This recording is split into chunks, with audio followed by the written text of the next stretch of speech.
We're live, ladies and gents, boys and girls, children of all ages. Welcome to another edition of Kayfabe Corner. I'm your host, Jordan Pearson, as I'm joined by someone involved in the world of professional wrestling, likely from here in the state of Florida. Ladies and gentlemen, one of my favorite people to see. It's been quite a while, if you will. It's Donnie Abel. Donnie Abel, how are you, buddy? Oh, I'm fantastic, Jordan. You're right. It has been quite a while. I miss seeing you guys on a regular basis. So definitely much love there. Doing well. Currently, obviously, can't wrestle too much with coronavirus and the restrictions. But looking forward to getting back in the ring and getting back into action as soon as I can. Oh, how are you doing also too? Just in the world itself, usually I just dive right into the little lady wrestling, but how are you doing literally physically, mentally? How you doing during these weird times? Well, I did actually get diagnosed with some chronic health issues, which kind of set me back a little bit. After resolving those, though, you'll be very interested to hear I am no longer a 135-pound cruiserweight. I am now a 205-pound, I would say, welterweight now. And then I get that coastal title back, go for the Yeah. heavyweights. Okay, when I come back, I'll have a an actual claim to say I'm a heavyweight. I put some belly weight on, but it's all good weight. Fantastic to know. So let's start off with the origin of just you as a fan. Were you a fan? Where does wrestling first come into contact with Donnie Abel? Oh, so that actually was something me and my uncle would watch. My uncle was a commercial fisherman, and when he was in town for the 3 or 4 days that the boat was docked, he would always stay with me and my family. So when he was in town, he loved professional wrestling. So one night I just kind of like arbitrarily walk in the living room, and he's like, "Oh, you should watch this with me." And I'll never forget him and me were watching, and he was a huge Undertaker fan. And after watching for a while, I became a huge Jeff Hardy fan because I was like, "Oh, this is like a weird, cool guy, kind of like me." I remember distinctly watching the heavyweight title match between Jeff Hardy and Undertaker with him, and him and me being on complete opposing sides, me cheering like adamantly for Jeff Hardy and him cheering adamantly for the Undertaker. Um, I remember at one point during the match, even like Jeff like dangles the title, and in my child brain, I'm like, just grab it, just grab it, just grab it. And of course, that was a long, long time ago. But that's kind of where wrestling started with me. It was actually with my uncle, who's a commercial fisherman, and then from there, my fandom just kind of grew and blossomed. You mentioned Hardy and Taker. Was that kind of your dude growing up? Was Hardy your guy? Oh, Hardy was definitely my guy growing up. I was more a WWF fan than a WCW fan, so Hardy. I eventually grew to love the Undertaker. I kind of saw what my uncle was saying the whole time. Stone Cold Steve Austin, The Rock, Mankind, who I think is one of the most underrated. Just absolutely one of the best on the mic. If you look back at some of his promo work, his in-ring work, just I mean, iconic moment of him getting thrown off the cell through the table, like even to this day that resonates with even younger fans. So Have you ever had one-on-one time with McFoley? no, I wish I could. Now, if you can arrange that, I'm so jealous of you. You can do that. You can make that happen for me. No. I was just saying I have. I didn't say I could arrange that Oh, for I was you. gonna say you I just can meant phone I. him in now. You can phone him in because that would I would you would see a real mark out moment from me. Now I do have his phone number, but that's besides the point. Now you're Me, just showing I got this off. guy named Donnie Abel, Yeah. and number's blocked. All right. Where That sounds appropriate. where does wrestling now physically come with you? How old are you? When do you decide that you're going to enter the business? So I actually started wrestling when I was 19. Started training. Brandon Groom and Vincent Lewis was my trainer, along with a plethora of other guys who would occasionally help. Nick Fane was somebody who helped me a lot. James Morrison, Torture, Alex Decay. These were the guys who really kind of helped shape and form and train me when I was a young 19-year-old kid who thought pro wrestling was going to be a lot easier than it really is. It's definitely something that is very taxing mentally and physically, but it is one of the biggest payoffs emotionally that I've ever had. Now, where does the name Donnie Abel come from? Because Abel's not your last name, is it, sir? No, it's not. So, funny story. My tag team partner Preston Kane. He had his name already. And we were at a show, and I still hadn't come up with a good stage name. And our first show was in a church. So I'm scrambling before the match to come up with a name, and it clicks to me. We're in a church. He's Kane. If I'm Donnie Abel, like the church crowd should get this right away. Kane and Abel, right? Like that's a perfect biblical story.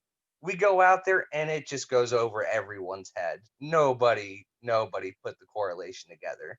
But it was literally a last minute thought in a church to appease a church crowd. That was the first show I worked for quite some time. So that was the name I had been using. And then, Kane and Abel started becoming a known tag team. So I wanted to keep the brand recognition going. I should have known because I remember thinking, obviously, back in the day, like, there's no way that just happened to fall into place, did it? Like, found each other later. Uh, have you ever toiled with any other names? Was there any other names in your mind? Have you ever used any other names? No, I've never used any other names. I've always been Donnie Abel in the ring. I think I always will be. That name, I don't know. It is a good uh, parallel to who Donnie Cox is. Just turned up uh, to the thousandth degree. So I would never want to change who I am. I think that's what's been the key to my success is being true to myself and my roots. And changing that just doesn't feel natural. You mentioned before teaming with Preston Kane amongst others. What's the difference and what do you prefer, tag team or singles? So for a long time I preferred tag team. After some reflection on it, I think I prefer singles because I've never with tag team, you've always got somebody that's got your back, right? In a singles match, it's really when you have to go out there and prove your own mettle, prove your own self worth to not only to the fans and to your opponent, but to yourself to show yourself that you have what it takes to stand on your own two legs and uh, make a name for yourself. Bless you. It was a cough. That's why I muted the mic. I was trying to keep Oh. it all to you. Any other memories from your first match? Do you remember like Oh, anything big memories? Who were you facing? Like just describe the moment. I 100% remember everything about the first match I ever had. So we wrestled. It was a tag match, like I said. And I remember getting to the show and all the guys backstage, Torture, Alex Takei, Mark Stout, James Morrison, these guys were all amping up that, oh, you're wrestling the Highwaymen, and these guys, they're really gonna give it to you.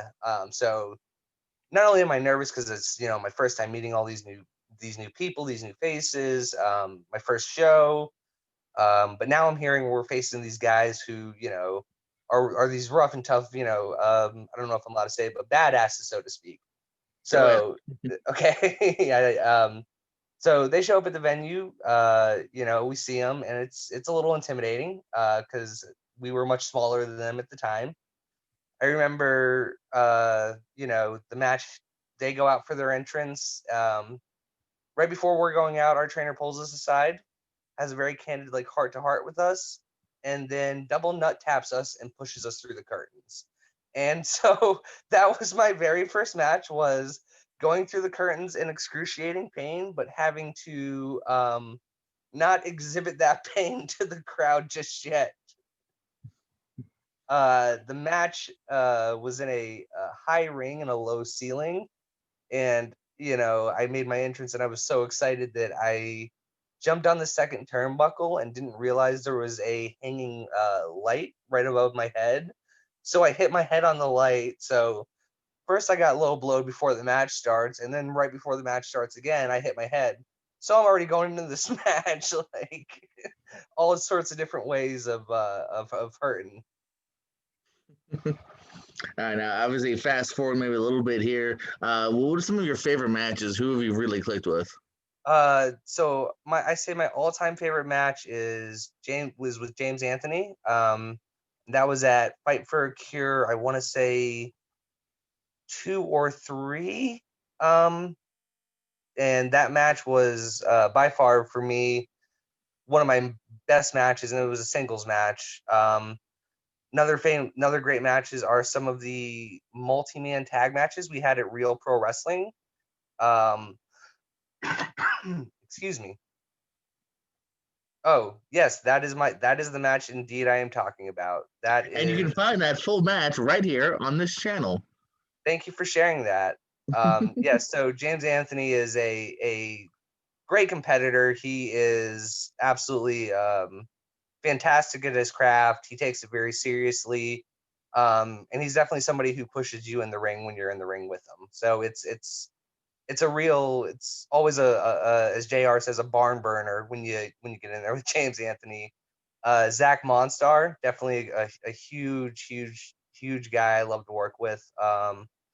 It's he brings out that violent side of me that sometimes I need to bring out. You have to match his.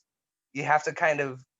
Zach's here on a level of like scary and terrifying, and I'm here, so I have to find a way to balance those odds. So I love working with Zach Monstar. Torture, the size difference is just once again, it's something that pushes me. Any of those guys that really drive me and push me to the next level are the ones that I want to be in the ring with. Um, uh, Blanco Lonco was another fantastic guy to wrestle with. Yes, there you can see Torture pummeling me in the face. Actually, I think is about to be what's happening. Yep. Oof. I remember those. Those are no fun, but he is definitely somebody that anytime you're in there with, you have got to step your game up. You can find it on the Jewelry Oreo YouTube channel. I also run that. Oh, thank you. So some self promotion here for you. James Morrison, another one of my faves to wrestle or work with. I don't think we have anything on YouTube, unfortunately, though none of our matches had the pleasure of being recorded. Justin Michaels, I'm sorry, from NEW. We had a match. God, No, that you were was right, Matthews. oh, I was right. Was I right? I'm sorry.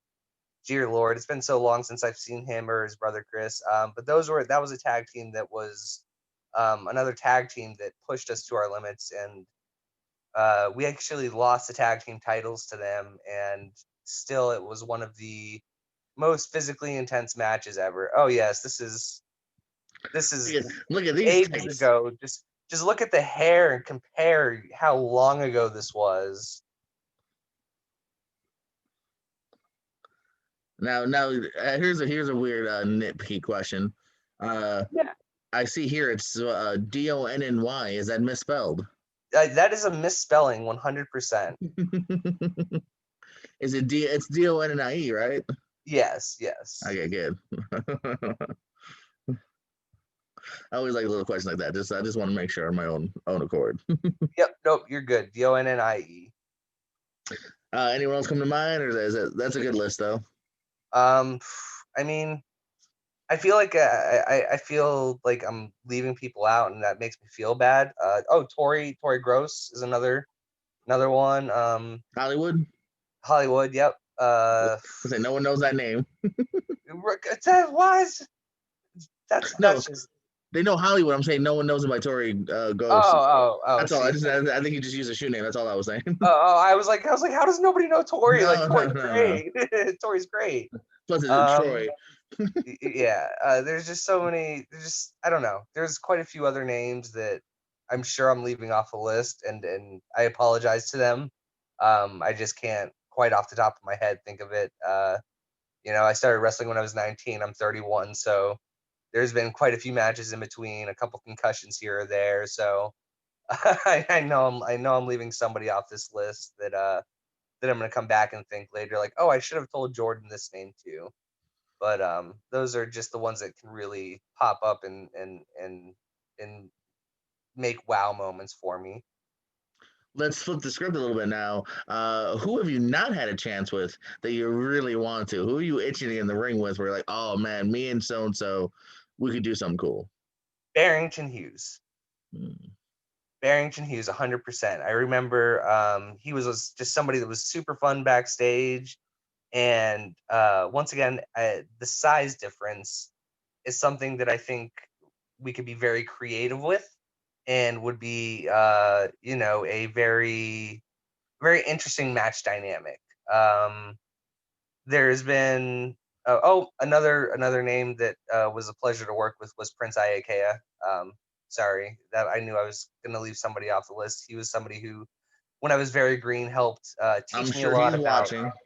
Yeah, I'm sure he's watching somewhere. Clearly, why would he miss this?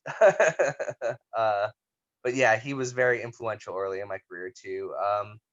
As far as names, I want to work. There's quite a people that on that list that I've already said that I would love to go back and hash it out again with, because I've seen how some of these people have evolved their styles, have evolved their characters, evolved their gimmicks, evolved as wrestlers as a whole, and I would really enjoy to have new Donnie Abel versus new insert name. Now let's go really crazy. In the entire world, name a couple people you want to face. Any wrestler in the Any world from wrestler, go nuts. uh, Daniel Bryan. Daniel Bryan, definitely Daniel Bryan. I think he's probably one of the most technically savvy wrestlers in the entire world. Well, excuse me, living only, or can I say? There's no caps here, man. Name a couple. Okay, so then Eddie Guerrero, 100%. Eddie Guerrero eventually became my favorite wrestler after I kind of grew up a little bit and started watching wrestling a little bit more and getting more into it. Eddie Guerrero became my favorite. So if I ever had a chance to work with anybody ever in the world, it would definitely be Eddie Guerrero. Viva la raza, indeed. You Yes. actually brought up a couple of interesting things there. What would you say is the style of Donnie Abel? Do you have a style, or what would you say? Well, it used to be real high flying, very fast paced, very catch can style. But like I said, I've put on about 75 pounds. So now I guess my trick is learning how to maybe adapt some more high impact moves into my style so my body can take a little bit less impact to deal as efficiently as I can with my opponents. So I'm really looking forward to, like I said, changing and becoming that new Donnie Abel, and having that difference of styles of more of a I'd say welterweight size style where I'm able to actually lift somebody up into the air and give them a suplex, whereas before, at 135 pounds, it was much harder to, let's say, give a guy like Zach Monstar a suplex. So that interesting change in dynamic, I'm really excited to explore. And now, would you say what was the gimmick of Donnie Abel, or how would you explain your character? And Uh, is has that changed now? Is are we no, will we so see a new Donnie Abel? um, yes and no. You will in the form of how I perform in the ring, but who I am at my core has always been who I am. I've never really my gimmick has always been just myself, which is I mean, and I don't want to be too self-gloating here, but a charismatic, fun, happy-go-lucky guy. But don't like make me angry or I might have to hurt you. So like that's just who I am. I fight for my friends. I'm never the guy to swing the first punch, but I always want to be the one to swing the last punch, if that makes any sense to you. So as far as character, there is no Donnie Abel isn't a character. It's just an extension of Donnie Cox going into the ring and being able to turn up to 1,000 and uh, show the world all aspects of my personality without being as constrained. All right, very nice, very nice. What are some of your favorite promotions and locker rooms to be a part of over the years? And not saying this just because you're interviewing me. Real Pro Wrestling is definitely I've always called it like a second home. You guys were one of the first companies. Well, excuse me, New Era Wrestling, before it became Real Pro Wrestling, was one of the first companies to book me and use me consistently, and use me in a way that was actually very beneficial and helped me establish myself at other promotions. And then when it converted into Real Pro Wrestling, like I said, that same locker room pretty much transitioned over, and it's just a very fun family environment backstage. Of course, I love to play ribs on people, so watch out, I might steal your shoes. Um, my music may turn into "You've Got a Friend in Me." Well, that's only if maybe you decide to, give a famouser to the booker backstage at a different show. Yeah, so Maybe. you you learn things along the way as you go, Jordan. That was another locker room, even though it was a one-off, that I think was probably one of the most fun times I had just in a locker room ever, despite having to begrudgingly come out to the entrance music of "You've Got a Friend in Me." Um, but kudos, nice receipt. I will always take it if I can dish it out. Um, so yeah, that's uh, another good locker room is House of Lucha. Very, very similar style to the Real Pro Wrestling locker room. A lot of fun there. A lot of really talented workers. Lot of new talent too. That's just getting their start.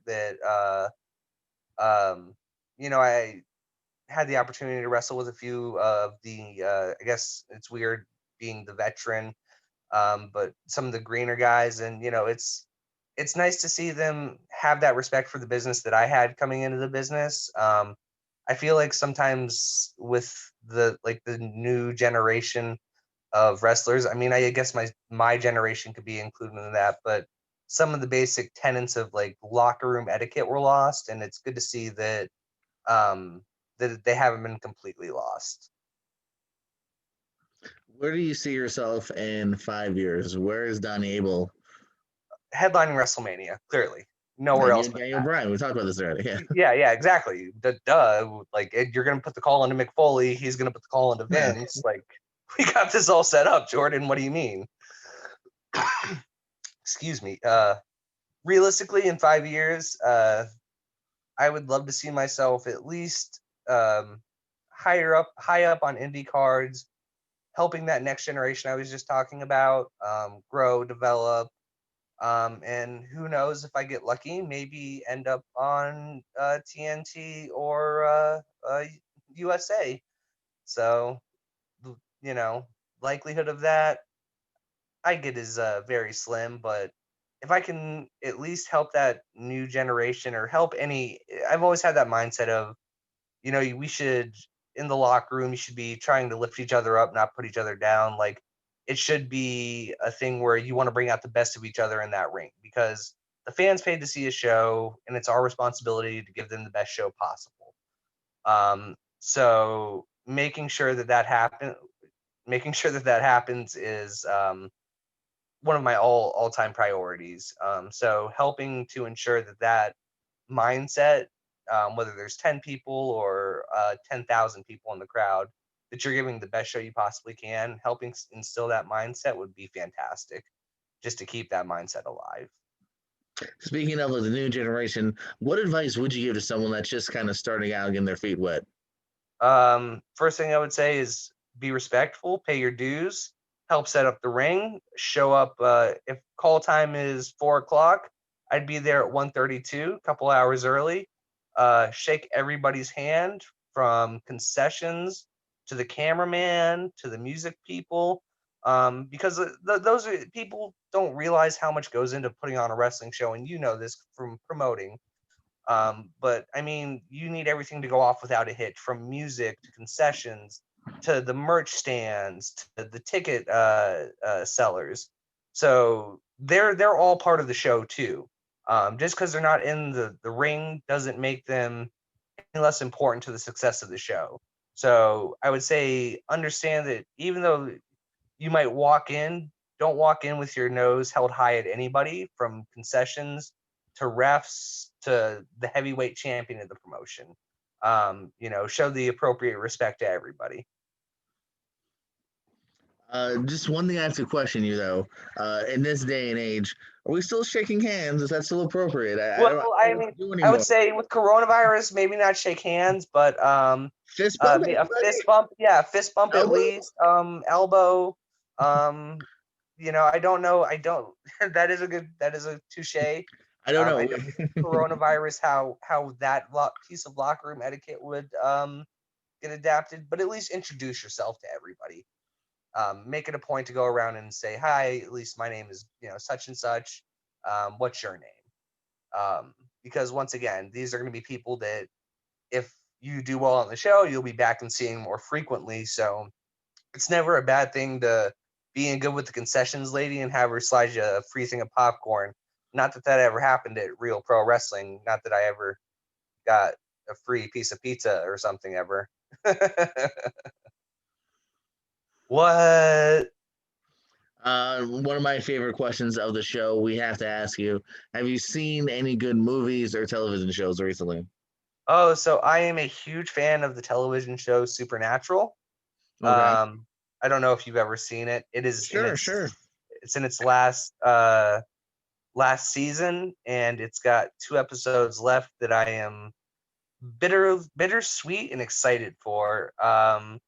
Another show that I've been binge watching is Mandalorian. I finally started hopping on that train. I'm about halfway through season 1.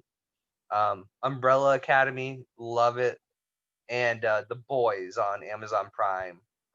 And I would be remiss if I didn't say Doom Patrol and Titans to appease my inner comic book nerd. So quite a few different things I've been binging. Also highly recommended by me. Any movies?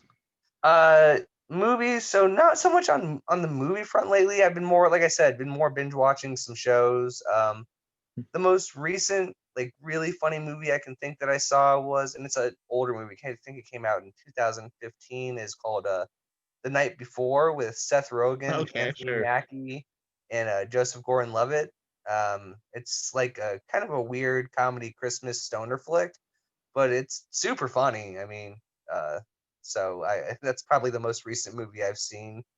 I know you and me talk movies sometimes, but I can't think of anything else that really gravitated towards me. Oh, excuse me. Justice League Dark Apocalypse War was a fantastic DC animated movie. Yes, sir. I agree with you on that. I agree with you on that. Um, any other words of wisdom? Any other stories you need to get off your chest before we head off here? Phew. I just I miss the environment. I miss being a part of the business. I look forward to seeing a lot of you guys soon in real life. Unfortunately, I am slightly immunocompromised, so I have to be a little bit more cautious with coronavirus. So once I start seeing a dip in numbers, you start seeing a rise in Donnie Abel appearances. You'll see a correlation, hopefully. Um, Other than that, it's just been real fun to talk to you again, man. Haven't seen you in quite some time. Miss you. Send all my love to the Real Pro locker room. Tell Zach I said hi. Just tell everybody I said hi. I miss everyone. I remember one of the nicest things that was ever said was when me and Preston came back one time. Somebody told us, and I'm not going to say who because I don't know if they want their soft squishy side let out. Said, the locker room just doesn't feel the same without you guys. You bring this humor and fun to it, and that made me, it's kind of like when you come home for Christmas and it just you feel like, man, I really miss this place. So definitely really looking forward to hopefully getting back to some big things in 2021. Hopefully make a real pro wrestling return. But it's all dependent on where we go with this virus, unfortunately. Yeah, man, definitely. Obviously, we all have high hopes for 2021 because Yeah, 2020 didn't work the out so well. finale for 2020 sucks. Whoever wrote the script really needs to get fired. Zack Snyder. Okay. But at this point, it was more like a Yui Bowl or I don't even know, just not a great exciting year. But No, we'll get through it. I not have at hopes. all. I have hopes the band will be reunited. Good times will continue to roll at some point here. We just gotta get over that hill. One day, I keep saying this. One day we will look back and go, "Hey, remember that weird 2020?" Yeah, everyone. 2020 will have its own theme at Halloween Horror Nights. Because yeah, It'll have have its own haunted house.